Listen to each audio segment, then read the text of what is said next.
Hi guys, lunch po tayo.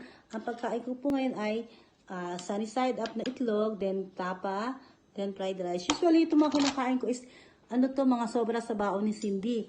Pagka may sobra, so ito na rin yung pang lunch ko para makatipid-tipid. Kasi ngayon sa panahon ngayon guys, kailangan natin magtipid. Kasi sa sobrang mahal ng mga bilihin. Kaya dapat kung ano yung mga sobra tira-tira, ay dapat wag natin sayangin. Kainin natin para at least makabawas tayo sa gastos. Ito kasi usually mga baon to ni Cindy. Mga gusto niya lagi sa school pagpasok niya. Itong mga tosino, tapa, itlog. So minsan, pero pagdating niya sa bahay, pagdating sa hapon, doon na siya kumakain ng mga lutong bahay. Katulad na minsan, nagluluto ako ng mga gulay, nilaga, munggo.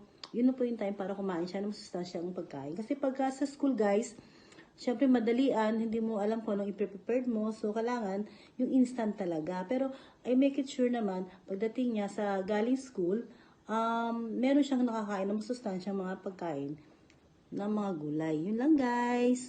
Salamat! Kain tayo! Bye!